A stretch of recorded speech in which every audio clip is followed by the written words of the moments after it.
In the 10 commandments that God gave to Moses on Mount Sinai, he considered the struggles that his people would face trying to be like the rest of the world.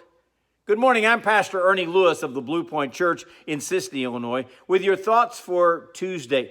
You know, the second commandment is basically to counter what they had been taught in Egypt, the things that they had seen for so many years, and perhaps even the things that we would face in the world around us when it comes to worship.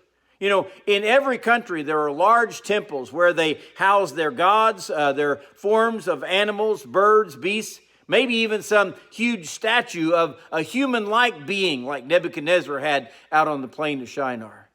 So God says to them in Exodus chapter 20 and verse 4, "You shall not make for yourself a carved image, any likeness of anything that is in heaven above, or that is in the earth beneath, or that is in the water under the earth.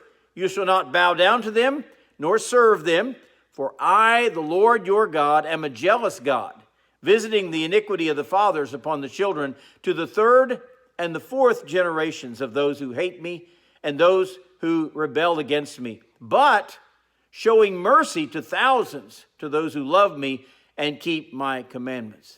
Just as the first commandment declared, "You shall have no other gods before me," this commandment is warning thus against creating some likeness that we might bow down to. We should not need a visible likeness to remind us to worship God. I don't even like those paintings of some artist's conception of what he thinks Jesus looked like, because sometimes those paintings can, to some people, become as holy as God himself.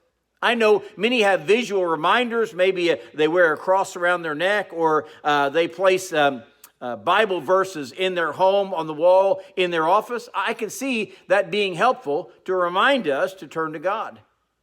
But God made it very clear that there should be no image formed by man's hands that would become an object of worship. They were not to fashion any earthly beast or underwater creature, anything that would replace God. This is so ironic, by the way, that God talks about this in Exodus chapter 20. Because very shortly after that, the Bible says that they molded this golden calf out of their jewelry.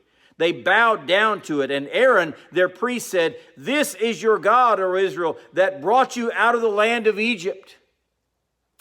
You see, God knew that man would quickly turn to his own creations, things that he could worship rather than worshiping God.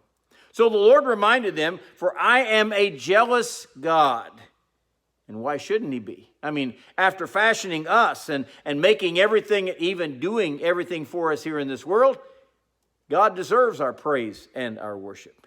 He also reminded them that he would judge these people for their iniquities down to the third and fourth generations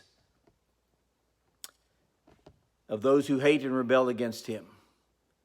Wow. But he reminds us that he will also show mercy to thousands who love and keep his commandments. So we have to recognize today that God is God.